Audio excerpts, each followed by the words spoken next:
దేవుని వాక్యాన్ని మనం చదువుతున్నాం. 23వ దావీదు కీర్తనలో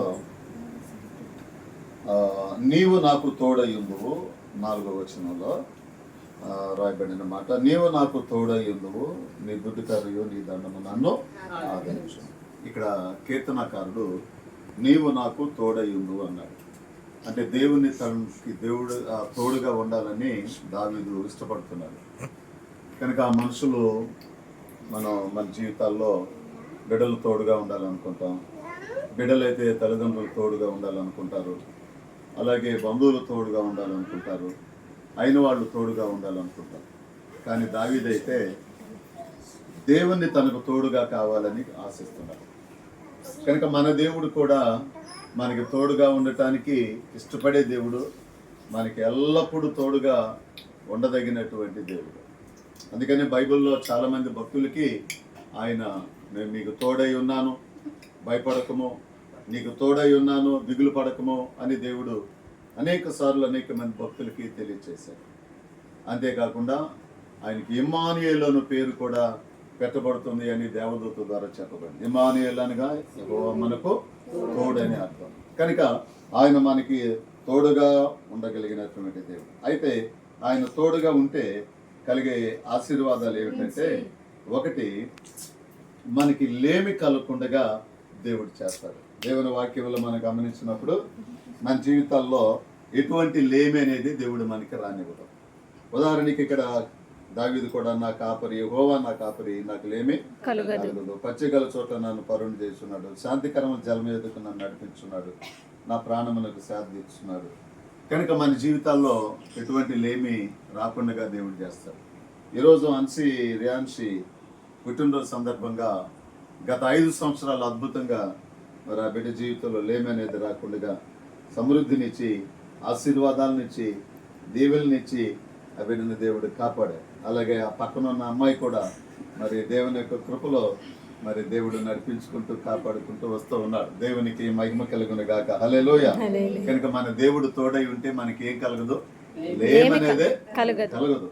కనుక 5 సంవత్సరాలు మరి కొన్ని శారీరకమైనటువంటి బలహీనతలు, వాతావరణ మార్పులో వచ్చినటువంటి శరీర బలహీనతల వల్ల మరి అనేకమైన వచ్చినప్పటికి కూడా వాటి అన్నిటిలో నుంచి దేవుడు ఆరోగ్యం ఇచ్చి, ఆయుష్నిచ్చి, ఆరోగ్యం ఇచ్చి ఈరోజు సంవత్సరమైన దాయకిరీటాన్ని దేవుడు ధరింపజేశాడు. తర్వాత ఆయన తోడుగా ఉంటే ఇంకొక దీవెన కూడా మనకి కలుగుతుంది. అదేమిటంటే మన బ్రతుకు దినాలన్నీ కూడా కృపాక్షేమాలు మన వెంట వస్తాయి. ఆయన తోడుగా ఉంటే మన వెంట ఏమొస్తాయండి? కృపాక్షేమాలు వస్తాయి. ఈ రోజున అన్సీకి జీవిత బ్రతుకు దినాలన్నీ కూడా కృపాక్షేమములు దేవుడు దయచేయును గాక. కనుక కృపాక్షేమం మన జీవిత దినాలన్నిటిలో కూడా దేవుడు మనకి ఇచ్చేటువంటి దేవుడు. కనుక ఆయన క్షేమం ఇవ్వకపోతే మనం క్షేమంగా జీవించలేము ఈ లోకంలో. కనుక క్షేమం ఇచ్చేది ఆయన. కనుక ఆయన తోడుగా ఉంటే మనకి నిజంగా క్షేమం మనకి కలుగుతుందని దేవుని వాక్యం మనకి తెలియపరుస్తూ ఉంది. దేవునికి మహిమ కలుగుని గాక. ఇంకొకటి ఏమిటంటే, గాఢాంధకారపు లోయలో సంచరించినా కానీ అపాయమునకు. మూడవదిగా తోడుగా ఉండి కలిగేటట్టు భయాలన్నిటి నుంచి దేవుడు మనల్ని కాపాడుతూ ఉంటాడు. ఎన్నో భయాలు మన అనుదిన జీవితంలో రోజు కూడా, ప్రతిరోజు కూడా ఏదో ఒక భయం మనల్ని వెంటాడుతుంది. కాబట్టి పిల్లల గురించిన భయం, భవిష్యత్తును గురించిన భయం, ఈ రోజున వారి ఆరోగ్యాన్ని గురించినటువంటి భయం. కనుక ఎన్నో భయాలు మన జీవితాల్లో మనల్ని భయపెడుతూ ఉంటాయి.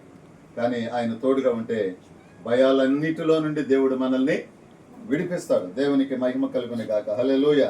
కనుక ఈరోజు పుట్టినరోజు జరుపుకుంటున్నటువంటి రియాన్షికి దేవుడు తోడుగా ఉండును గాక. ఆయన తోడుగా ఉంటే ఒకటి లేమి అనేది కలగదు. ఈ బిడ్డ జీవితాన్ని కూడా ప్రతి విధమైన లేములన్నిటిని తీర్చి సమృద్ధిని దేవుడు దయచేయను గాక. రెండవదిగా ఆయన తోడుగా ఉంటే కృపాక్షేమములే ఈ బిడ్డ వెంట దేవుడు పంపిస్తాడు. కనుక అలాంటి కృపాక్షేమాలతో దేవుడు నింపాలని మనం ప్రార్థన చేద్దాం. మూడవదిగా ఆయన తోడుగా ఉంటే భయాలన్నిటిలో నుండి దేవుడు మనల్ని విడిపిస్తూ ఉంటాడు, భయాలన్నిటిని తొలగిస్తూ ఉంటాడు. కనుక ఇప్పుడు ధైర్యంగా భయాలన్నిటిని కూడా దేవుని బట్టి ఎదుర్కొంటూ మరి ఈ సమయంలో ఎవెన్జాయ్ అలాగే రియాన్షి ఇద్దరు కూడా మరి దేవుడు ఆ బిడ్డలు ఇద్దరు కూడా దేవుడు తోడుగా ఉండి ఆ బిడ్డ జీవితాల్లో నూతనమైన కార్యములు దేవుడు చేయునుగాక. ఆమేన్. ప్రార్థన చేసుకుందాం. అందరు తలలు ఉంచండి. ప్రార్థన చేసుకుందాం. ప్రార్థన. ప్రేమ కలిగిన తండ్రి, పరిశుద్ధుడు అయిన దేవా, జీవాధిపతి, సర్వాధికారి, గరుడ, మీ ఘనమైన పరిశుద్ధమైన నామాన్ని బట్టి స్తుతిస్తున్నాను నాయన. ఈరోజు మాకు ఇచ్చినటువంటి నాయన గొప్ప అయాదుగు తండ్రి సమయాన్ని బట్టి స్తుతిస్తున్నాము నాయన. మంచి వర్తమానం ఈ రోజున నాయన బిడ్డలకి నాయన మీరు అయాదుగు తండ్రి వినిపించారు తండ్రి. అయా మరి రియాన్షి ఈ రోజు పుట్టినరోజు జరుపుకుంటుంది. గత 5 సంవత్సరాలు అద్భుతంగా కాపాడి 6వ సంవత్సరంలో ఆ బిడ్డను ప్రవేశపెట్టావు తండ్రి. మీకు వందనాలు. నూతన సంవత్సరంతో పాటు నూతన అయా మరి ఆరోగ్యం, నూతన దీవెన, నూతన ఆశీర్వాదం, నూతన బలం అయా బిడ్డకి మీరు అనుగ్రహించండి తండ్రి. ఇది మొదలుకొని మీ దయలో, మనుషుల దయలు, జ్ఞానముల, వయసులో, ఆరోగ్యంలో వృద్ధులు కృపదాయ చేయడం సంవత్సరమైన దయాకిరీటాన్ని మీరు ధరింపజేశారు. అందును బట్టి స్తుతిస్తా ఉన్నాను తండ్రి. దేవా మీ నామలో బలపరచండి. ఇప్పుడు నాయన కేక్ కట్ చేయబోతుండగా కేకులో ఉన్నటువంటి ఆ మాధుర్యం, తీపి తన జీవితంలో కూడా మాధుర్యమైన అనుభవాలను దయచేయండి. దేవా మీరే బిడ్డను బలపరచండి, దీవెనతో నింపండి. అలాగే నాయన ఎవెంజయ్ కొరకు ప్రార్థన చేస్తున్నాను. ఎవెంజయ్ని కూడా దీవించిన ఆయన మరి బిడ్డను కూడా బలపరచండి. సంపూర్ణమైన ఆరోగ్యాన్ని మీరు దయచేయండి. మీ కృపలో నాయన దీవెనకరంగా ఉంచండి. మీరే సహాయం చేయండి, మహిమ పొందవలసిందిగా ప్రార్థిస్తున్నాను. బిడ్డల మీద మీ దీవెన ఉంచండి. అలాగే రాజును బట్టి ప్రార్థన చేస్తున్నాం నాయన, స్పందనను బట్టి ప్రార్థిస్తున్నాం. అయా మరి పిల్లలను నాయన మరి తల్లిదండ్రులుగా వారు కూడా అయా మీ మార్గంలో పెంచుకుంటూ మీ దయలో నాయన కాపాడుకుంటూ తండ్రి. అయా మీరు నాయన మీ బోధలో పెంచుతూ నాయన